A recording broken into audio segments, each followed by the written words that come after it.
una conversación relajada para analizar la actualidad con profesionales de la industria del salmón.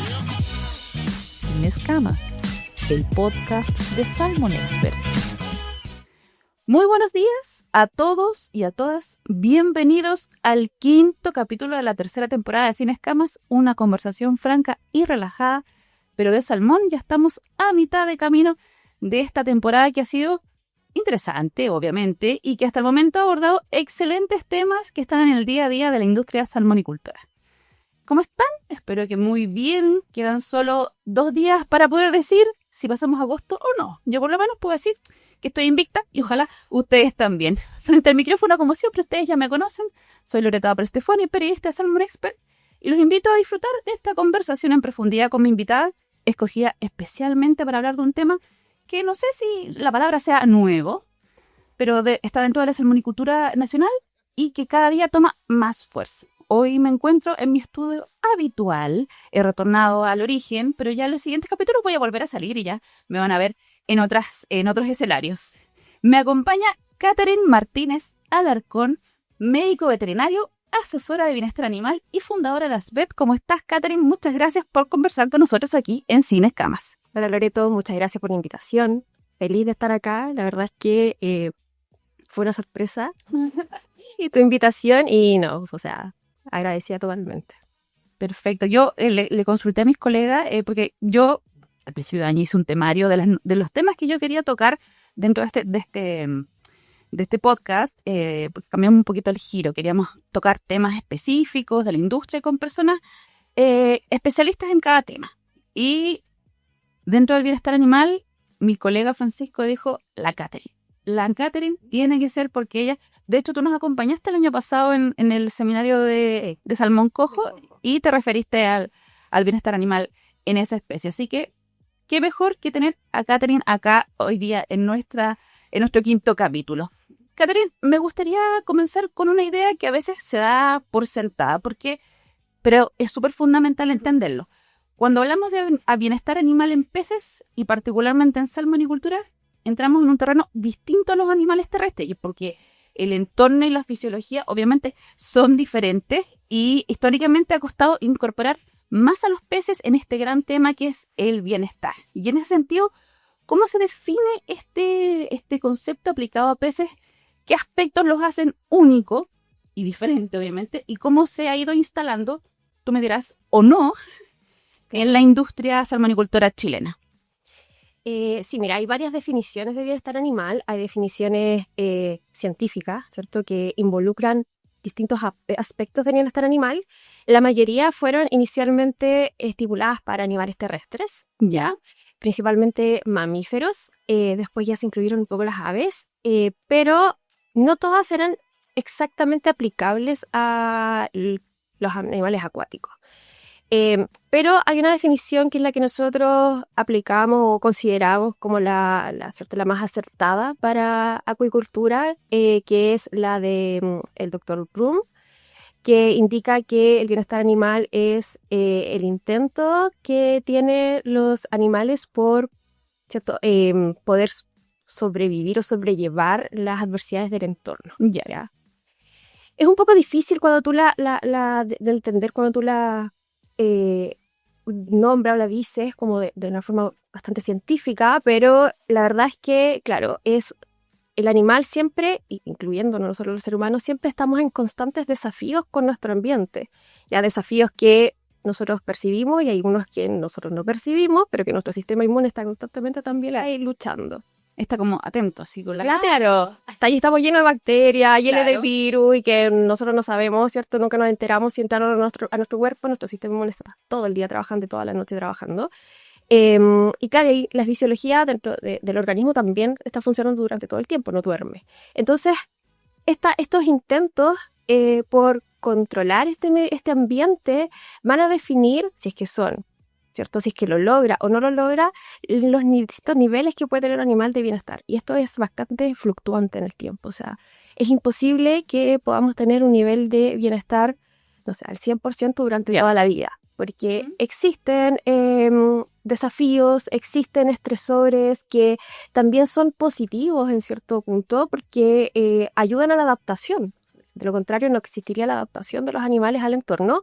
Pero si esto, ¿cierto? El animal se adapta, lo supera, podemos decir que, ¿cierto? Vuelve a un nivel óptimo de bienestar. Pero si no logra adaptarse, o sea, no hay una adaptación a estos cambios del medio, vamos a hablar de niveles, ¿cierto? Más bajos o deplorables de bienestar. Entonces, es como más general. Y además que estamos viendo cambios todo el tiempo, el tema de cambio climático, el tema de desastres o cosas naturales que pasan, no sé, ya maremotos, tsunamis, tornados, vientos huracanados o mucho sol o mucha sequía de repente. Entonces es súper fluctuante y algo que tampoco podemos controlar nosotros. Exacto, es justamente, no podemos controlar. Y en el caso de los mamíferos o los otros animales de ganado, hablando netamente de animales de producción que son, ¿cierto? Criados para posteriormente ser consumidos por el ser humano, Claro.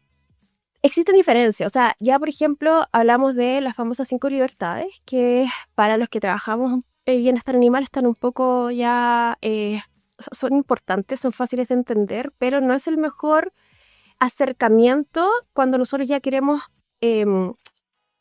como profundizar más en el bienestar animal. Por ejemplo, en las 5 libertades se habla de que los animales deben estar libres de hambre y sed. Ya. Entonces, ¿tú cómo aplicas eso a los peces? Ya tienes que empezar a modificar porque viven en el medio acuático, por lo tanto ya hay que empezar a modificar. Entonces, esta definición de Bloom es como más, ¿cierto? Abarca todos los conceptos, abarca la fisiología, abarca también el estado mental de los peces, ¿cierto? Si es que logran, ¿cierto? Superar este desafío o controlar el ambiente, van a estar sin estrés, ¿cierto? Van a estar en un estado mental positivo, si es que no, en un estado mental negativo, o sea, abarca como abarca el ambiente, que también es parte del bienestar animal.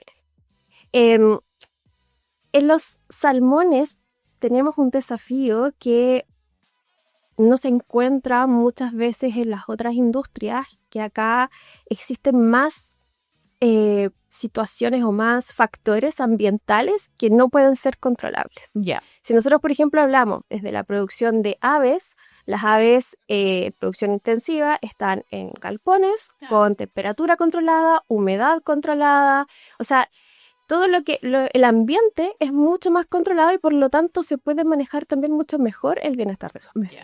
Que sería similar a lo que nosotros podemos hablar acá de piscicultura de recirculación. Ya, ok, perfecto. Que están contenidos, digamos. Exacto, y tú puedes controlar acá igual el Ujú. piscicultura de recirculación, la temperatura, ¿cierto?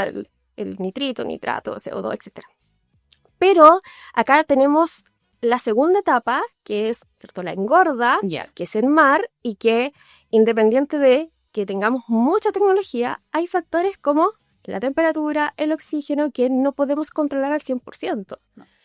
Entonces, es mucho más desafiante poder mantener niveles óptimos de bienestar en los peces en la salmonicultura, ¿ya?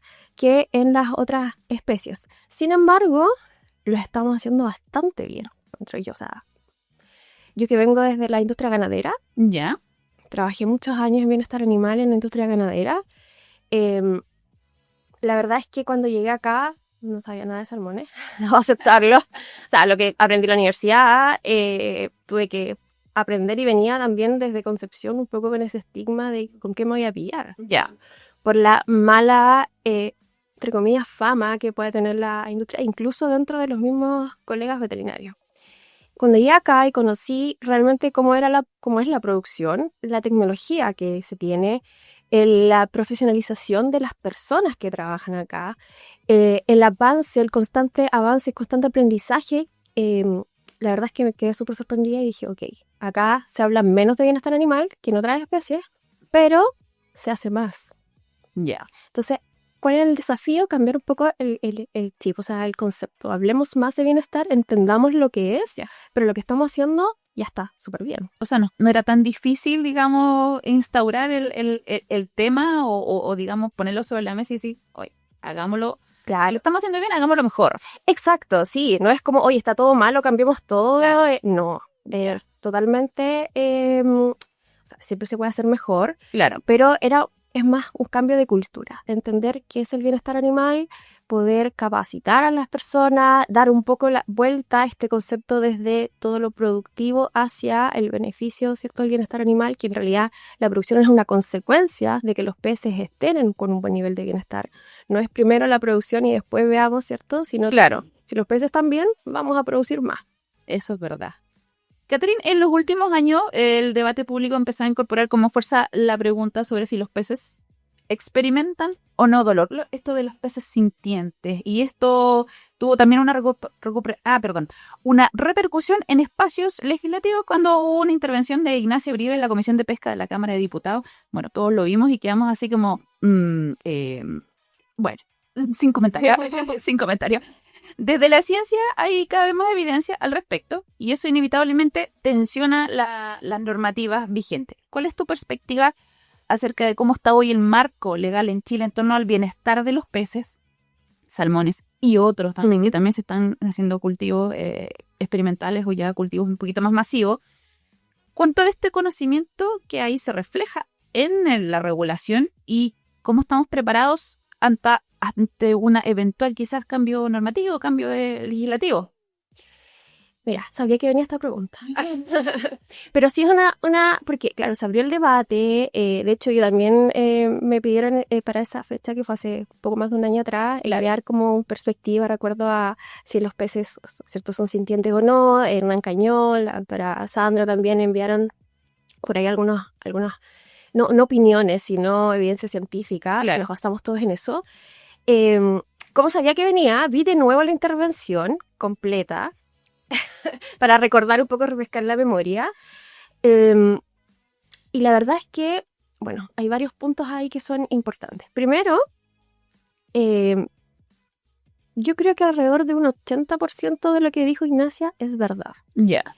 El otro 20% fue humanizado. Y ahí es donde todo se desvirtuó. Por ejemplo, ella habla de que los peces son sintientes.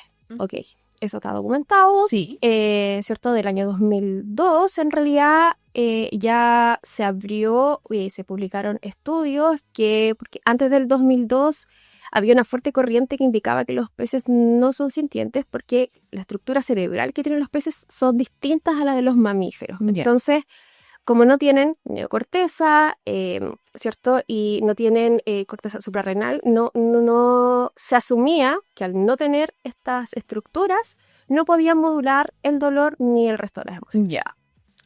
Pero el año 2002 se publicaron estudios en donde se descubrió que los peces tienen otras estructuras a nivel del telencéfalo, de otras, ¿cierto? No es un neocórtex, pero son estructuras análogas, o sea, diferentes, pero que cumplen la misma función. Ok. ¿Y cómo se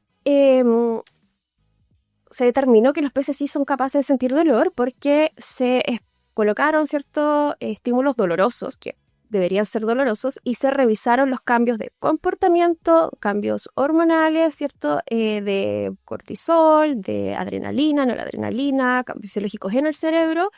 Y la verdad es que la cascada fisiológica que ocurre en los peces es muy parecida a la que ocurre en los humanos y en el resto de los mamíferos. La diferencia es que con las hormonas son secretadas por estructuras distintas, son las mismas hormonas. Entonces el pez sí cambiaba el comportamiento, sí generaba una aversión a este estímulo doloroso y además, para poder identificar si es que esto es realmente porque le duele y no por un reflejo, lo que hicieron ellos fue inyectarle morfina a los peces para ver si es que el comportamiento y ciertos cambios fisiológicos se modificaban o no. Claro, cambiaban porque la morfina les pasaba el dolor. Claro, si funcionaba era ok, y funcionó. Entonces ahí dijeron, ok, entonces es exactamente, ¿cierto? Igual al resto de los animales, de los mamíferos, de los humanos, solo que existen estructuras distintas. Y eso es como la visión antigua, es como una visión bastante antropocéntrica. Es como si no es igual al humano, no existe. Ya. Algo típico también de nosotros los seres humanos, muchas cosas. Entonces, si no lo veo, no existe. Claro, si no es igual a mí, no existe. Entonces, claro, y como además los peces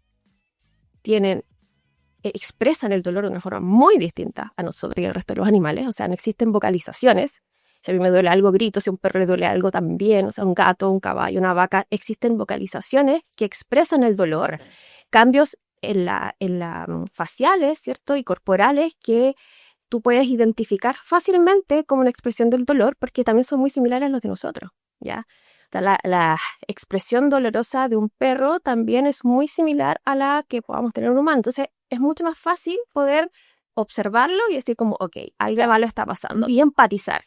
En cambio, un pez, y esto es algo que siempre coloco en mis capacitaciones como un meme, así como la misma cara todo el rato, así cuatro pescaditos con la misma cara y es como uno tiene hambre, el otro está estresado, el otro no sé, ¿Le duele algo? claro, y la misma cara. Es como, ¿cómo identifico yo que a un salmón ¿cierto? Claro. Está bien, tiene un buen nivel de bienestar o está estresado si es que tiene exactamente el mismo rostro, no hay expresión facial y no hay vocalización? Entonces ahí cuesta un poco más, es un poco más difícil. Bueno, volviendo al tema de la intervención primero, la chica es de Fundación B y eso ya genera Un sesgo. un Claro. sesgo, Entonces, porque sí, es como quieren que todos seamos veganos, y ¿cierto? Ella explicó que no vaya a emitir juicio respecto a eso, la verdad, pero mira, también encontré, esa vez cuando envié la información a Salmon Expert a su revista, encontré el libro, que es un libro que se llama Fish Welfare, en donde ella obtuvo la información que publicó, o sea, que comentó en ese momento, en donde voy a estar aquí como en tierra donde ella cometió el horror, que era, hablaba de que los peces tienen distintas personalidades. De que hay peces tímidos y peces como más osados, claro. Ya. Entonces automáticamente ahí uno dice como, ok, como los humanos. Y la verdad es que sí se habla de personalidades, de hecho el libro nombra muchas distintas personalidades, y habla de que la personalidad de las especies, es que la palabra personalidad está tan humanizada, entonces es difícil poder separarla de lo humano. Entonces, pero en el libro, que es un libro científico, habla de que, por ejemplo, tú para cultivar una especie de pez, debes también entender su personalidad, que podríamos nosotros decirle comportamiento. Ya. Ok. Especies o especies que son más agresivas o más estresables son súper difíciles de cultivar en sistemas intensivos porque van a estar todo el tiempo en agresiones interespecie, etcétera. Entonces probablemente no van a rendir muy bien. En cambio, especies que son más dóciles son mejores para poder cultivar. Aquí tenemos el caso de los salmones. Ok. Pero entonces personalidad no es la palabra, no es la palabra, sería como el comportamiento, porque claro, como tú dices, los salmones pueden cultivar, pero yo me imagino, no sé, peces más agresivos. No es su personalidad, es su comportamiento. ¿Cómo lo definamos? No sé. Sí, mira. Un tiburón creo que es bastante un poco más agresivo que un salmón. Totalmente. Mira, como decía en el libro, habla de personalidad, Ya. Ahora hay varios autores que también humanizan un poco algunas palabras, Ya. que tenemos corrientes de científicos que hablan de no humanizar algunas palabras, por ejemplo, sacrificio humanitario.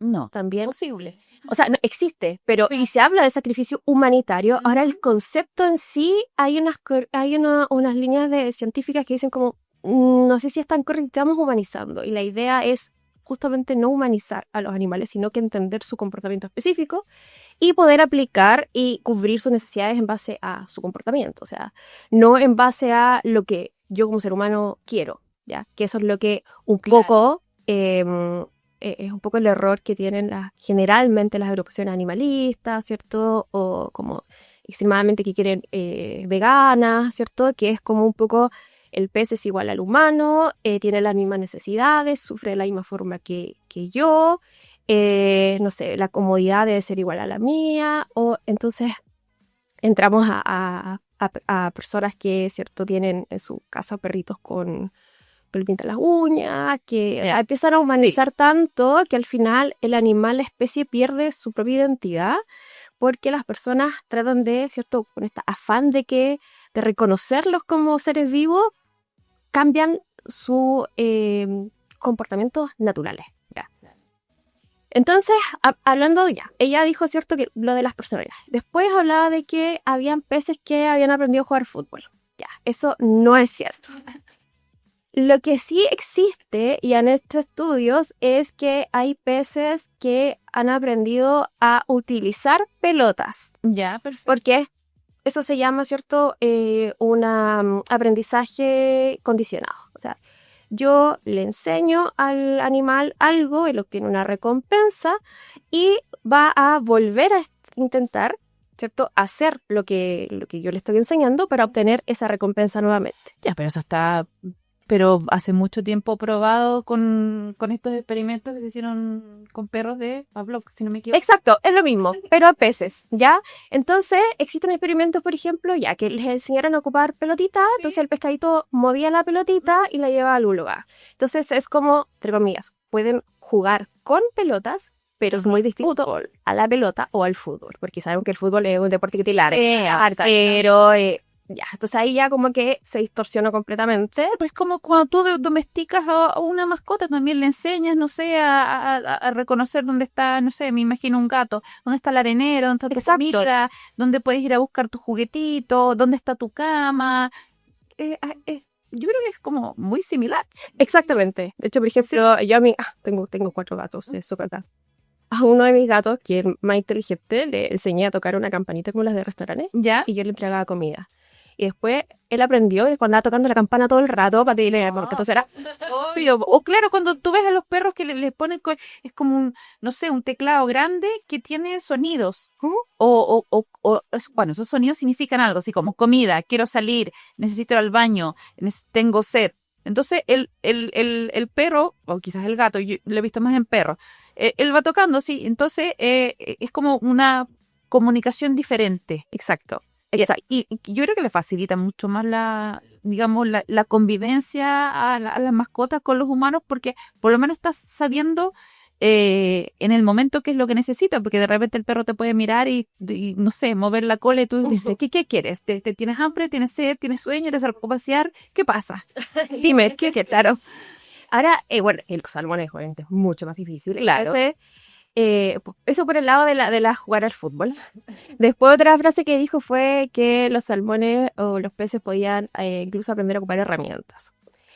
Eso sí es verdad, pero la palabra herramienta en la ciencia no es la misma definición que nosotros tenemos como personas como herramienta. Yo conversaba con las personas y me decían, o sea, nos van a arreglar la jaula con un serrucho o con un martillo, los salmones constructores. Claro. Y la verdad es que para la ciencia, por ejemplo, hubo un estudio, de hecho aparece en ese mismo libro, con bacalao, que a un bacalao le colocaron una cuerdita, entonces él tiraba la cuerda y salía alimento. Ya. En otra zona del estanque. Entonces, y además él tenía una etiquetita en la aleta. Y en un momento a él se le enganchó la cuerda en la etiqueta. Y se asustó, ¿cierto? El pez tuvo una reacción de huida, se alejó y al tirar la cuerda se dio cuenta que también salía alimento y que era más fácil, ¿cierto? Para él dar la vuelta y llegar al alimento que cuando lo tiraba con la boca. Ah, ya. Entonces, después él iba repitiendo esta acción de nadar y agarrar la etiqueta con la cuerda, ya no lo hacía con la boca, porque después podía nadar más rápido y sus otros compañeros no le quitaban el alimento.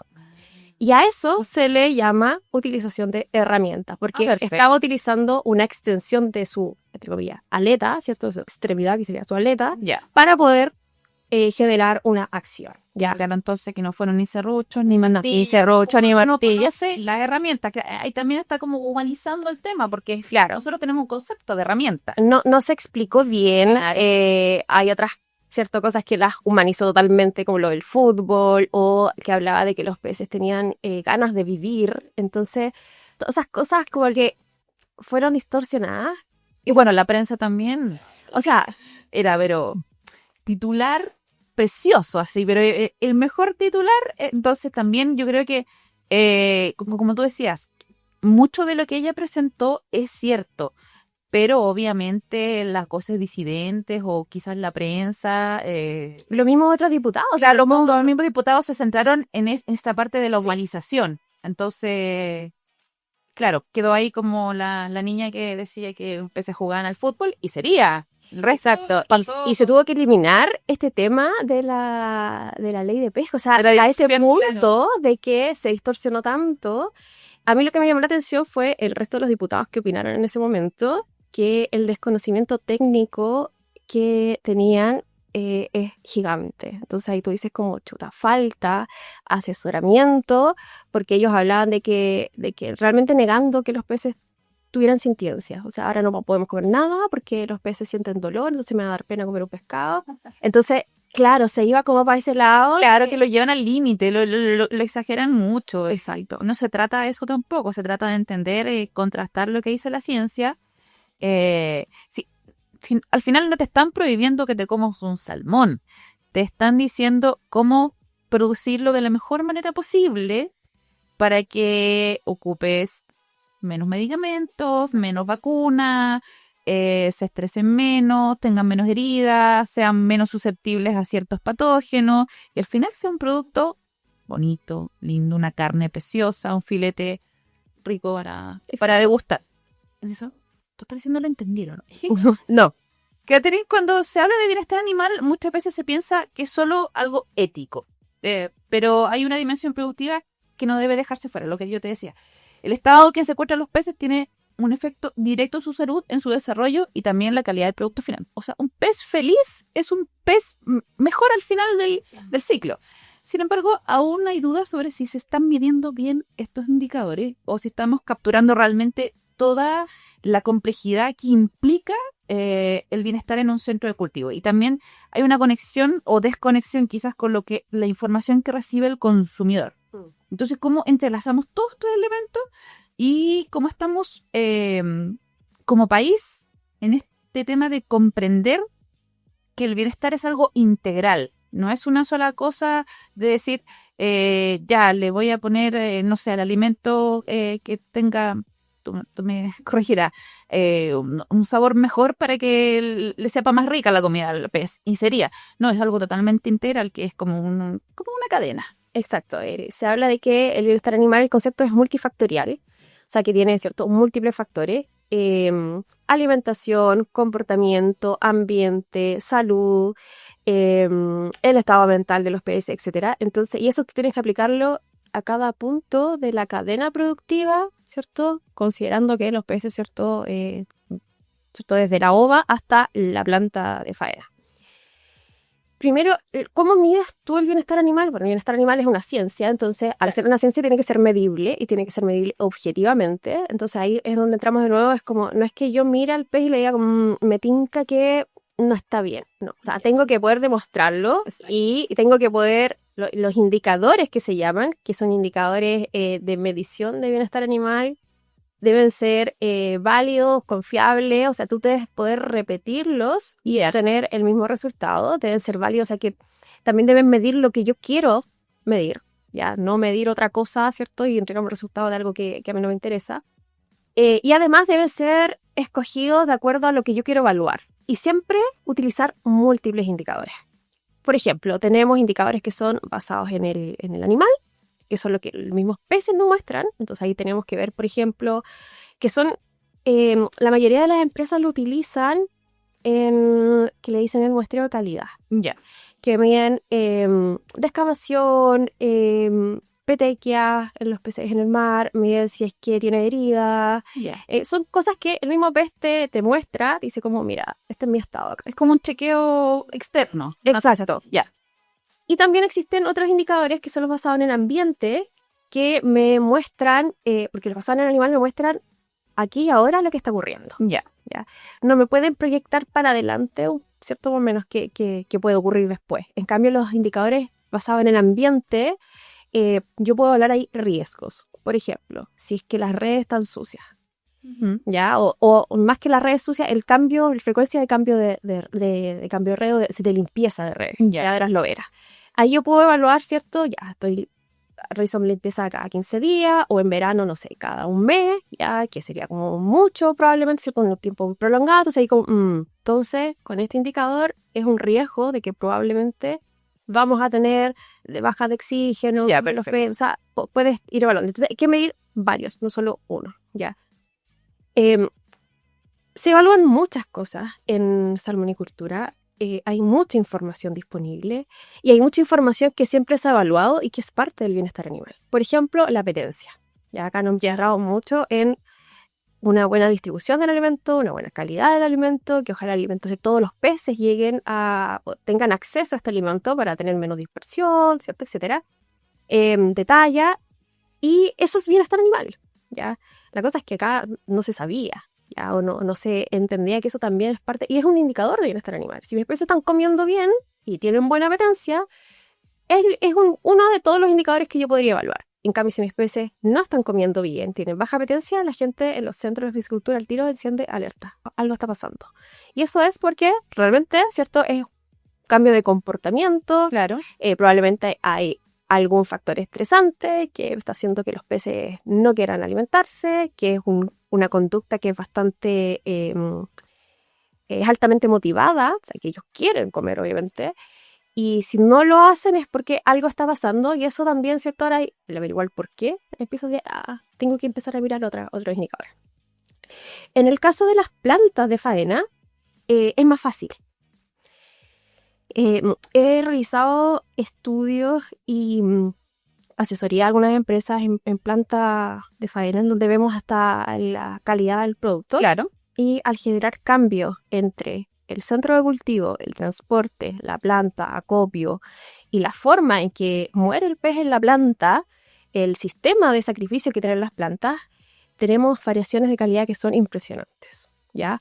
Y acá sabemos que un punto de premium es muchísimo, Claro. ya ganancia. Entonces, y hemos modificado algunos puntos de ese cierto corto periodo, y hemos tenido diferencias en el premium que son bastante grandes. Entonces ahí tú dices, ok, ahí es donde tú puedes entrar a demostrar que si el pez muere sin estrés, sin dolor, Ya. realmente, tu premium va a ser mucho mayor.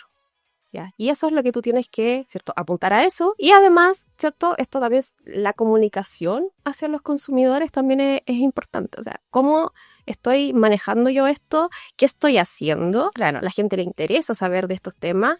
Al consumidor le importa cada vez más, sobre todo las nuevas generaciones, sobre de dónde provienen los productos que estamos consumiendo de origen animal. Hay una línea de ciertos consumidores que quieren continuar comiendo productos de origen animal, pero que sean De manera consciente. claro, sustentables, Claro. producción sustentable, con producción, ¿cierto?, que tengan buenos niveles de bienestar, que se preocupen de estas cosas. Entonces, hay que apuntar hacia ese público que cada vez va creciendo más. ¿Ya? Entonces, ahí es donde, como te digo, vemos muchos cambios, pero esto es la parte final, ¿ya? Viene todo de atrás. O sea, desde la ova hasta la planta, hay que ir monitoreando, hay que ir recabando información, usar la información para generar cambios, capacitar a la gente, eso es fundamental. Y vamos viendo resultados, como decías tú, que pueden ser puntos de premio o pueden ser menos tratamientos. Claro. Tratamientos involucra menos dinero, tratamiento, menos desgaste del personal también, mayor crecimiento, o sea, la energía que está consumiendo el pez desde el alimento la está destinando a transformarla en músculo y no a, ¿cierto?, tratar de fortalecer su sistema inmune para que pueda pelear contra los virus, bacterias que pueden haber en el ambiente o los cálidos, ¿cierto? Entonces, al final es todo un ganar-ganar, como se dice. Y esas son las cosas que no se ven muchas veces, que no las cuantificamos. O sea, ¿cuánto estoy ganando yo al implementar una estrategia de bienestar animal? Al medir estas cosas, ¿cuánto estoy ganando en menos tratamiento? ¿Cuánto estoy ganando en menos manejos? ¿Cuánto me estoy ahorrando en realidad? Exacto, justamente. Y eso generalmente no sé cuánto nos falta ahí trabajar un poco en la cuantificación de eso. Pero, bueno, aunque está súper claro que no hay que humanizar las cosas, si uno como persona está feliz, se enferma menos. Si uno libera endorfinas, se enferma menos. Exacto. Si uno come bien, está sano, digamos, adquiere todas las vitaminas, proteínas y minerales que necesita, se enferma menos y obviamente gasta menos en doctores, en medicamentos, en vacunas o en estar con licencias varias. Sí, Justo prevención. Exactamente. Catherine, vamos a hacer un alto en esta conversación para ir con nuestros auspiciadores que hacen posible que Sin Escamas esté hoy día al aire. Estés donde estés, FAB siempre está contigo. ESA Aysén, sé parte de la segunda edición del Encuentro de Soluciones Acuícolas. Ya estamos de vuelta. Agradecemos a Fab y Esa Eisen por ser parte de Sin Escamas. Caterina, actualmente las certificaciones juegan un rol muy relevante en la industria acuícola, no solo como aval de buenas prácticas, sino también como una forma de abrir mercados y generar confianza. Como tú decías, los consumidores también saben a qué se refieren estas certificaciones y de hecho los grandes retailers, los grandes compradores las están exigiendo. Programas como ASC, HFAC o RSPCA han puesto la vara alta en materia de bienestar animal, estableciendo requisitos que a veces van más allá de la normativa legal. En ese escenario, resulta clave entender qué tipo de exigencias se están planteando específicamente para los peces. ¿Cómo se están adaptando las empresas chilenas, Catherine, frente a estos estándares y qué desafíos quedan por delante en términos de implementarlas, pero así de verdad, o sea, que sea algo real y sostenido en el tiempo? Sí, mira, la verdad es que, bueno, acá en Escocia tenemos la RSPCA, ¿ya? Que ellos certifican más o menos un 70% de la industria escocesa está certificada actualmente con la RSPCA, que es una certificación exclusiva de bienestar animal. ASC está cada vez más incluyendo ítems, exigencias relacionadas con el bienestar animal, cosa que también es muy importante. Claro. Ya que también varias empresas tienen centros certificados ASC. Y acá tenemos Certified Humane, que es la certificación de Human Farm Animal Care, que es de Estados Unidos, con la sede latinoamericana está en Brasil. Es una certificación que se lanzó el año 2024 en el Aquasur también, y que es basada en los requisitos de la RSPCA de Escocia, pero adaptados a la acuicultura chilena. Claro. Ya se hicieron varias modificaciones, todos los años ya están trabajando también en continuar modificando en base también a la evidencia científica, porque van apareciendo nuevas cosas, van, por ejemplo, el tema de las densidades, que antes eran súper restringidas, ahora sabemos que en realidad existen densidades, cosas con muy poca densidad, por ejemplo, el mar no es tan bueno tampoco. O sea, porque ¿Uno puede pensar que sí?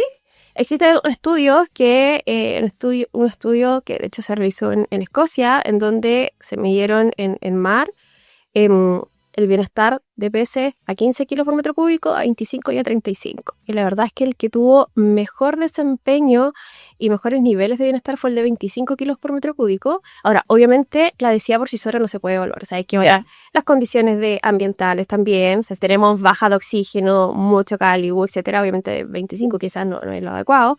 Pero a 15 ocurrió un fenómeno que es bastante interesante, que es que aumentaba las agresiones interespecie. O sea, el ambiente no afectaba tanto, pero entre ellos había una mayor competencia porque al haber menos peces, ¿cierto? Se generaba una jerarquía mucho más marcada dentro del cardumen. Se volvían antisociales. Claro, y se ponían a pelear entre ellos. Entonces, habían mayores agresiones entre ellos. En cambio, los de 25 como que se ordenaban bien. Perfecto. Era como el equilibrio. El perfecto. equilibrio, las condiciones del estudio, y 35 ya ahí nos pasábamos al otro lado, en donde también se generaba bastante estrés por el poco espacio, etcétera. Entonces, esas cosas también ellos también las van evaluando, y eso es lo importante, o sea, un poco bajar la ciencia al terreno, aplicar estas nuevas información y poder que estas certificaciones también se adapten, o sea, que son más exigentes, sí, generalmente que las normas, la legislación de cada país, es lo normal. Hacer una certificación, si es lo mismo que la legislación, en realidad no vale mucho la pena obtener una certificación, pero no es tan difícil como uno pensaría, la verdad, lograr obtener una certificación de este tipo. Lo que sí son certificaciones nuevas, o sea, la de Escocia lleva muchos años, pero acá en Chile es nueva, por lo tanto hay que abrir a un nuevo mercado, hay que mostrarle a los consumidores, y es algo que sabemos que acá la industria salmonera en Chile tenemos ahí todavía es como el talón de Aquiles, que es la comunicación hacia los consumidores, mostrar que lo estamos haciendo bien, mostrar lo que hacemos, ya. Creernos el cuento, o sea, claro, sabemos que lo estamos haciendo bien y esto la gente lo tiene que ver, o sea, la gente de Santiago tiene que aprender que en realidad acá la industria del salmón incluso tiene mejores niveles de bienestar los peces que algunas industria lechera o de otras especies. Y eso hay que mostrarlo para que el consumidor también diga, ok, me interesa, quiero, ¿cierto? Quiero, además, si tiene un sello de bienestar, voy a preferir esta proteína antes que... E idealmente voy a pagar más.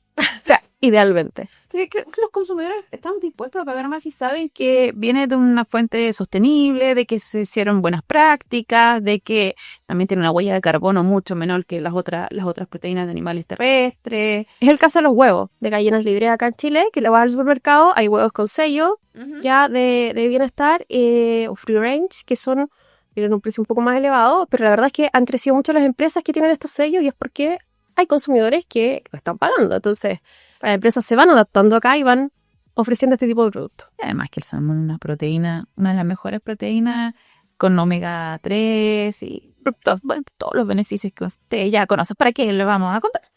Catherine, uno de los aspectos que más se discute cuando se habla de bienestar en animales en peces tiene que ver con las brechas de lo que se declara y lo que realmente ocurre día a día en un centro de cultivo o en una piscicultura. Desde tu experiencia como asesora, yo creo que conoces de cerca esta realidad en terreno. De hecho, la semana pasada estuviste harto en terreno, me comentabas. Sí. Y el rol que juega el personal operativo, ya sea un centro de cultivo o de un lugar donde se estén procesando salmones. Y también cuánto depende todo esto de una convicción genuina versus un cumplimiento más bien formal de exigencias externas. Así como que tengo que cumplir porque tengo que cumplir. Pero no hay, quizás puede que no haya un convencimiento así, pero digamos así de corazón, como digo yo, de que esto es lo que es bien, está haciéndose bien. En ese sentido, creo que, pienso yo, la capacitación y la cultura organizacional, así como de la cabeza de la organización hasta abajo, es algo clave para desarrollar esto del bienestar animal. Pero ¿tú crees que estos factores muchas veces se consideran con suficiente profundidad para implementar toda ya no digamos una área, sino una política de bienestar animal dentro de cada productora? Sí, mira, con las empresas que he trabajado, la verdad es que, bueno, hay empresas que buscan asesoría para un caso puntual, problema puntual, ya que, ¿cierto? Uno va, entiende el problema, ¿cierto? Investiga, todo a través de también evidencia científica, y después ofrece un abanico, ¿cierto?, de soluciones o posibles, ¿cierto?, acciones correctivas frente a este problema. Y hay otras empresas que buscan una asesoría más integral, es como el proyecto de bienestar animal, que es el caso, por ejemplo, de la primera empresa con la que yo comencé a trabajar acá. Llevamos 3 años y medio más o menos en el proyecto que es Cermaq, que es la que también más como que cuando uno habla de bienestar animal ha sido como pionera actualmente en la industria en este tema. Y ahí se ha trabajado una política, o sea, desde gerencia general hacia abajo o desde abajo hacia arriba. Ya.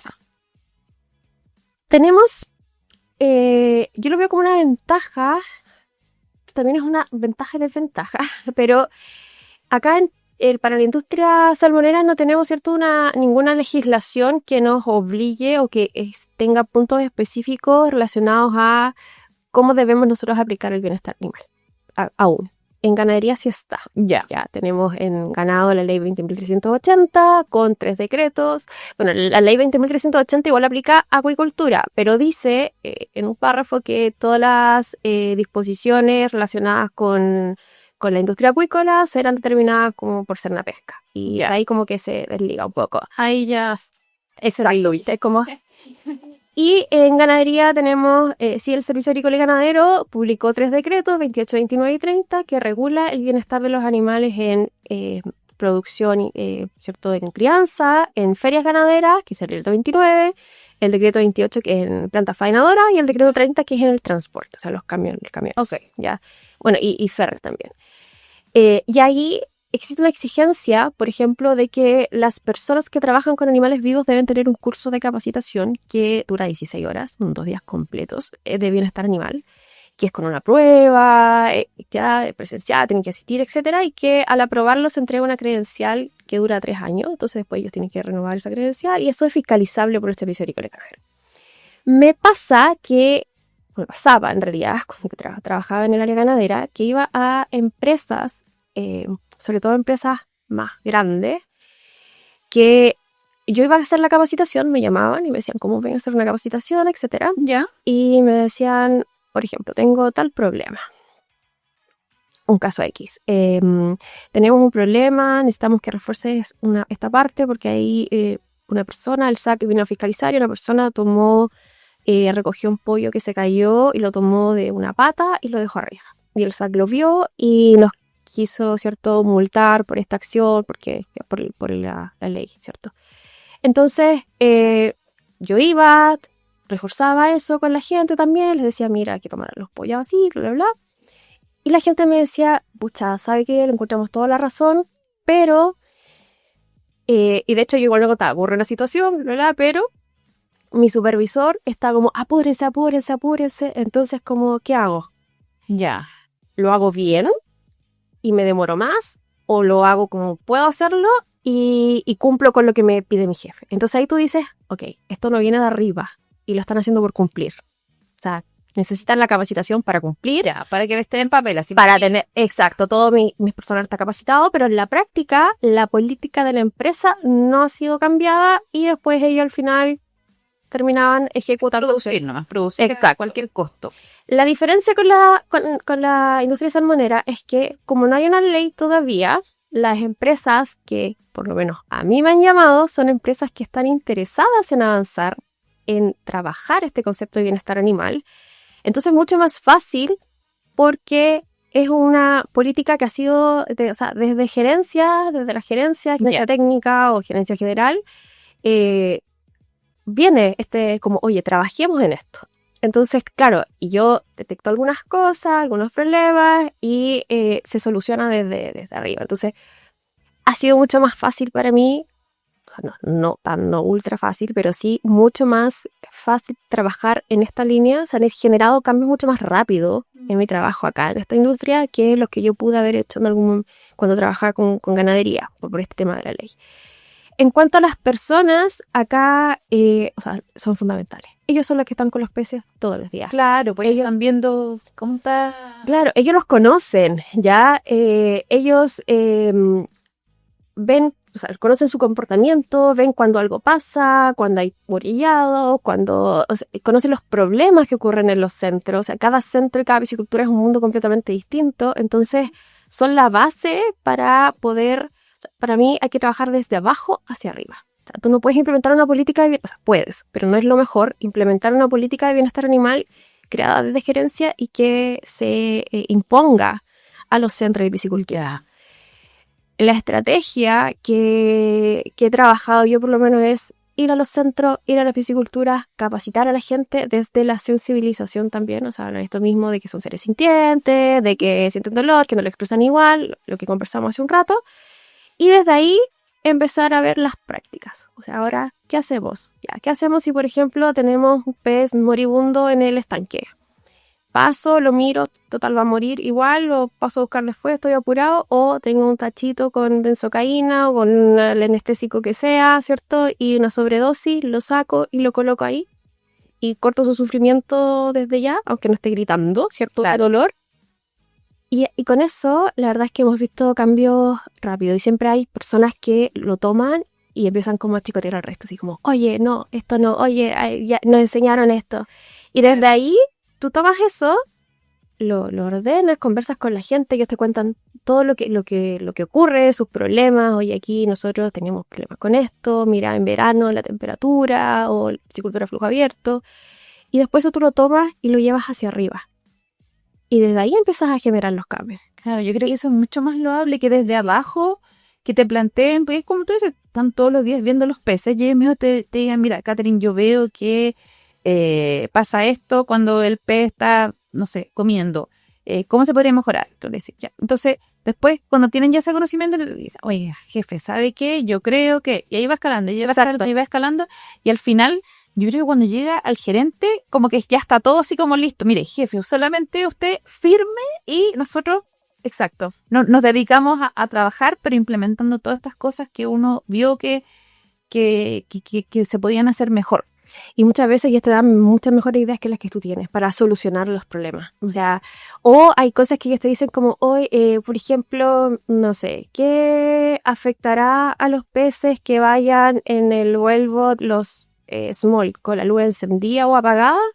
Y yo que como, oye, qué buena pregunta. Yo creo esto, pero no ha sido investigado. Entonces ahí tú vas a la gerencia y dices como, oye, mira, este punto... Y se generan también evaluaciones. O sea, evaluamos procesos, evaluamos qué es mejor. Ya la misma gente te dice que puede pasar esto o a veces pasa esta otra cosa. ¿Qué es mejor? Que a través de ciencia y después tú vas con los resultados y dices, ok, esto es lo que en realidad ocurre. Es mejor trabajar de esta forma, en esta piscicultura o en este centro. Y eso sale de la gente. O sea, las mismas personas o los asistentes de centro, los jefes de centro te van planteando esta problemática. Y a veces jefes de centro que llevan años, entonces como que ya... O sea, uno aprende una cantidad de ellos. O sea, me encanta a mí ir a terreno a hablar con ellos, con los operarios, cuando te cuentan su historia, de dónde vienen, de que trabajaban en las balsas jaulas de madera. Claro, de todas maneras, pues. O sea, y de ahí tú dices como, ok, yo vengo con una visión, ¿cierto?, distinta, externa, a tratar de, ¿cierto?, implementar una cosa, entre comillas, nueva, pero que ellos también muchas veces ya la tienen, ¿cierto? El concepto no lo tienen, pero lo practican todos los días. Casi que es de sentido común, la verdad. Sí, totalmente. Hay gente que me dice, que le he preguntado, como, ¿ustedes le hablan a los salmones? Y como que se ríen. Y yo le digo, la verdad es que yo sí les hablo. Y me dice, ¿sabes qué? Yo igual, y yo igual, y yo igual. Y tú dices como, o sea, no son cosas para ellos. No. Son seres vivos. Y a veces los muestrean y dices como, no, nosotros los muestreamos ya, mira, sí, ya rapidito, ya, ándate a tus cautas. Y eso lo de cuando lo alimentan, cómo están mis niños y bien, eso es. Pero ¿Qué les pasa? podrá parecer medio loco, pero es como, no, yo lo encuentro súper... Eso es empatía. Claro, totalmente empático. Cuando uno le habla a las plantas, así como, ¿por qué le habla a las plantas? Porque también son seres vivos y cuando uno les habla crecen bonitas y qué sé yo. Entonces, por ahí aplicar todos esos conocimientos. Yo no lo encuentro para nada. No, de hecho esa gente es valiosísima. Claro, valiosísima. No tienen por qué avergonzarse, lo encuentro de lo más normal del mundo. Catherine, te propongo que miremos hacia adelante, pues, un par de años más en el futuro. Y sabemos que vienen tecnología. No sé si vienen o ya se están instalando sensores, inteligencia artificial, protocolos de evaluación y que poco a poco van instalando el enfoque de One Welfare. ¿Cómo sería? ¿Una salud? ¿Una cosa así? Un bienestar. Un bienestar, ya. Como una salud, pero un bienestar. Que amplía la mirada hacia el bienestar del trabajador y del medio ambiente, no solo del pez. Y en este contexto... resulta inspirador imaginar cómo podría ser una salmonicultura más ética, más conectada con su entorno y más coherente con las expectativas sociales y ambientales actuales. Desde tu visión, ¿cuáles son los caminos que se abren y cuáles son las transformaciones que serían necesarias para avanzar hacia ese horizonte? One welfare. Me gustó el concepto. Un solo bienestar. Digamos como para todas las especies. Exacto. Digamos, obviamente tomando en cuenta cada uno su realidad y contexto y su entorno. De hecho, One Welfare es un término que fue propuesto por la ONSA, la ex OIE, que se ha trabajado bastante en los últimos años. De hecho, salió un libro el año pasado también de One Welfare, en donde, así como se habla de una salud, también un bienestar, porque la verdad es que estamos conectados. O sea, nosotros trabajamos con seres vivos, lo que nos pasa a nosotros afecta nuestro trabajo en el día a día, también le va a afectar a los animales, y aquí se habla de tres ejes: personas, animales y ambiente. Ya. Entonces, y es súper lógico, cuando tú estás bien en tu trabajo, cuando tienes buenas condiciones laborales, tú vas a hacer tu trabajo mejor y vas también a pensar, ¿cierto?, o preocuparte de que ¿cierto?, estás trabajando con seres vivos y que también estos seres vivos tengan condiciones adecuadas. Motivado. Claro, a hacer lo mejor, y claro, y para aplicar todas las cosas que has aprendido sobre bienestar animal. Entonces, si yo tengo, por ejemplo, pensemos, por ejemplo, salmonicultura de los años 90, en donde era todo, no teníamos mucha tecnología, era todo trabajo muy forzado, la gente...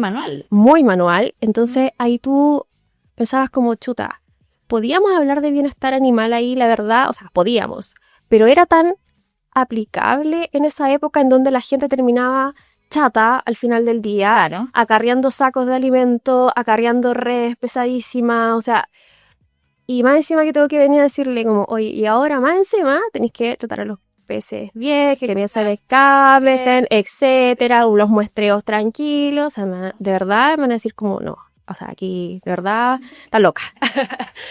Pero gracias, pero no. Sí, todo. Entonces, y claro, y hubo muchas personas con las que yo hablaba de la industria que me decían también, o sea, yo intenté, hablé de bienestar animal hace, no sé, 10 años atrás y nadie me pescaba y me decían que era una loca o que, no sé, como que estáis hablando, así como una hippie, ¿ya? O animalista. Pero claro, eran otras condiciones. Ahora tenemos tecnología, tenemos personal mucho más especializado, tenemos muchas mejores condiciones laborales en la industria y eso permite también que las personas se sientan mejor, ¿cierto? Y también podamos aplicar estos conceptos. En el caso, por ejemplo, de los muestreos, le voy a hacer aquí un guiño, se placa un guiño a mi colega del capítulo anterior. Tenemos, por ejemplo, muestreos. Antes todos los muestreos eran manuales, sí, ¿cierto? Y había que tirar la red y esperar. Y los salmones, hablamos del aprendizaje, aprenden que cuando ven una red, aquí viene algo malo y se van. Claro. Entonces, ¿cierto? A veces hay centros donde hay que estar media hora con la red tirada ahí para poder sacar a los peces, así como engañarlos, tirar alimento que tampoco es lo adecuado porque vienen los peces más grandes. Entonces, o sea, hay una estrategia gigante que también es cansadora porque además tú tienes que mostrar toda la jaula y 400 peces por jaula. O sea, mucho. Es mucho. Y eso no empiezan a multiplicar, ¿no? Claro, y súmale eso a todas las funciones diarias que tienen además las personas de los centros. Ahora, ¿cierto? Llegaron nuevas tecnologías en donde estos muestreos ya se pueden eliminar, ¿cierto? O también te permiten no manipular peces tan grandes, de más de 3 kilos, más de 4 kilos, que también, ¿cierto? Al hacer un lance, baja el oxígeno en el lance, podías tener mortalidad o descamación ahí en los peces. Entonces, con estas tecnologías, además, alivianas, o sea, estás mejorando el bienestar de los peces. ¿Por qué? Porque lo estás manipulando menos, ¿ya? O sea, lo estás estresando menos. Lo estás estresando menos, lo estás anestesiando menos y además estás mejorando el bienestar de las personas. Porque ya esas personas no tienen que estar tirando redes, muestreando peces. Haciendo horas, esperando. Claro, entonces ahí tú hablas de One Welfare. O sea, el bienestar animal beneficia o debe beneficiar a todos. Sí, para mí el aplicar el bienestar animal genera más trabajo en las personas y más estrés en las personas, la verdad es que no es tan práctico.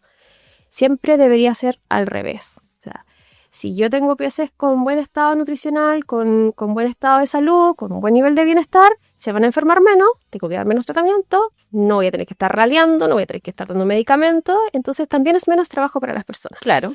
Y eso es cuando tú te refieres a One Welfare. ¿Ya? Es como bienestar tiene que ser para todos. Si es que es solo para un lado y para el otro no, algo estamos haciendo mal. Yeah. Y finalmente, al principio también hablamos de, como se habla de una salud, se habla de un bienestar. Bueno, si el bienestar es uno solo, una salud también se cumple. O sea, son como complementarias al final. Son súper complementarias. De hecho, la salud es una de las aristas del bienestar. Acabo de visitar a un colega, Harry Wallace, que una vez en una conversación que tuvimos, porque para él también me ha dicho que ha sido como que se abre la mente con esto del bienestar animal, me dijo, la verdad es que todo es bienestar animal. Es que todo es bienestar animal. Y yo como, sí, o sea, es esto, es salud, es nutrición, claro. es manejo, o sea, todo. Es todo. Entonces, claro, tú dices como, lo podemos dejar fuera en realidad. Podemos querer tener una producción o peces, cierto, buena calidad, sin tener cierto, una política de bienestar animal que se aplique, que realmente se practique. O en realidad empezamos por este lado y el resto va a ser todo consecuencia. Claro, por ese lado, ya. O sea, el resto va a ser todo consecuencia de que los peces estén bien. Es como el centro. Mi foco debería ser ese. Y el resto va a llegar solito. La calidad, la producción, el crecimiento, etcétera. Perfecto. Finalmente, Catherine, el bienestar animal en los peces o los salmones tiene que ser solo preocupación de las empresas productoras, o también tiene que ser preocupación de todas las otras empresas o industrias o áreas que confluyen en la producción. Me refiero a temas farmacéuticos, temas alimenticios, temas de logística. O sea, tienen que estar todos alineados porque, claro, como tú decías, todo es bienestar animal. Entonces, todas estas áreas tendrían que tener como ya, yo voy a fabricar mi alimento así, porque yo sé que el alimento al pez le va a hacer bien, va a estar más gordito, va a estar más sanito, no sé, y no sé, la vacuna que yo voy a crear, o el medicamento, el aditivo, o lo que sea para el baño, o lo que sea, va a ser de determinada, no sé, composición para que no le afecte la piel, o sea más natural, qué sé yo. Sí, totalmente. De hecho, dentro de las capacitaciones, por ejemplo, que generalmente cuando yo hablo de capacitaciones es internas y externas. O sea, el personal externo que, por ejemplo, siempre hay varios servicios que realizan manejo, baños, servicio externo, cosecha, generalmente servicios externos también. Partiendo por ese lado de los manejos, ya también deberían tener el concepto. O sea, no saco nada, por ejemplo, con que toda mi gente del centro esté súper capacitada. Después vengan a un baño, el team de baño, ¿cierto? Tira la red mal o cargan mal a los peces, o si es que es wellboat o lona, ¿cierto? Y nos dejan embarrar. O sea, ya se pierde todo. Sí, entonces sí. Y por el otro lado, la verdad es que sí hay bastante interés. Aquí yo tengo, bueno, también se ha tornado un poco a marketing el tema de bienestar animal, que es, ¿cierto? O sea, se puede utilizar como marketing, pero hay que usarlo de una buena forma. Entonces, claro, tenemos, bueno, y también estoy trabajando con laboratorios que están súper interesados en avanzar, en, por ejemplo, generar un capítulo de bienestar animal para los teams de vacunación. Ya. O sea, tenemos un laboratorio, ya no es la empresa que exige, sino los laboratorios ya están, no sé, como trabajemos en esto, porque también van a ser cierto beneficio para todos. Tenemos también empresas como, por ejemplo, alguien que yo admiro mucho acá en la industria y que ha sido, yo creo que una de las, cuando llegué acá, de las primeras personas que yo, cuando la escuché hablar de sus productos, yo dije, esto sí es bienestar animal, no es solo marketing. Ya. Que es la Marcela Delgado, que también estuvo acá, Sí. te digo. Excelente entrevista. O sea, sequísima la Marcela. Y ella, claro, el enfoque que tiene sus productos son de bienestar animal. Yo también he realizado unas evaluaciones con sus productos, son maravillosos. Y tú lo puedes demostrar. O sea, no es que yo solo digo, porque también podemos caer en el punto, este ejemplo siempre lo coloco, que yo vendo una quecha y digo, esta quecha es distinta y te va a mejorar el bienestar de tus peces, entonces cómprame la quecha y le pongo un eslogan de bienestar animal. Ya. Y la verdad es que probablemente la persona que utilice o que haga el manejo con la quecha va a influir mucho más en el bienestar de los peces que la misma quecha que yo por la que estoy pagando. Y como demuestro que es mejor, ya, entonces, en cambio, ¿cierto? Acá es como si tú lo puedes demostrar a través de la ciencia, a través de estudios, o sea, esto realmente genera un impacto positivo en el bienestar de los peces, ocúpalo como marketing, eso es como sí, es. Y vamos para allá, ya, pero no caer en este juego de que, o sea, todo es bienestar animal, sí, pero trabajarlo de una forma correcta para que el concepto tampoco se torne a una moda que después va a ser pasajera. Eso te iba a decir, como que no se manosee mucho. Exacto. Sí. Que claro que hay como todo es bienestar animal. Sí, esto es bienestar animal. Pero ya, ¿dónde está la comprobación? A ver, quiero ver tus números, quiero ver tus indicadores, porque si tú me pones ahí que todo que esto es bienestar animal, como no sé, como puede decirse como cruelty free o qué sé yo, ya, pero Demuéstramelo. Demuéstramela. Claro, y tus datos. Claro, y eso es lo importante, y eso es lo que está exigiendo el mercado. Sí, no, y los productores también, o sea, aquí los productores hacia los servicios igual, o sea, es como ya, tú me estás ofreciendo esto, demuéstrame entonces que lo que tú me estás ofreciendo realmente tiene un impacto positivo en los peces y funciona, ya, y tenemos que ir para allá, o sea, las empresas igual tienen que empezar a como, ok, pero muéstrame lo que tienes, veamos si funciona, muéstrame tus datos, aún ahí Ahí un poquito más trabajemos. la vista. Estimada Catherine, fue un agrado conversar contigo en este 5º capítulo de Sin Escamas y no me queda más que agradecerte que hayas venido aquí a nuestras oficinas a hablar de este tema tan interesante que cada día, como decía al principio, agarra más fuerza dentro de la industria del salmón. Muchas gracias, Loreto, por la invitación y feliz de haber estado acá y compartido un poquito sobre este tema. Buenísimo, yo aprendí harto porque, como siempre digo, yo aprendo harto en estos capítulos y también me entretuve mucho porque es un tema de sentido común, obviamente. Gracias por la sintonía de este 5º capítulo a través de nuestros canales de Spotify, Apple Podcast y YouTube. Recuerden seguirnos en nuestras redes sociales y no se pierdan el siguiente capítulo a finales de septiembre, después de Fiestas Patrias, de Sin Escamas, una conversación franca y relajada, pero de salmón. Hasta pronto. Sin Escamas fue auspiciado por Estés donde estés, FAV siempre está contigo. ESA Aysén. Sé parte de la segunda edición del Encuentro de Soluciones Acuícolas.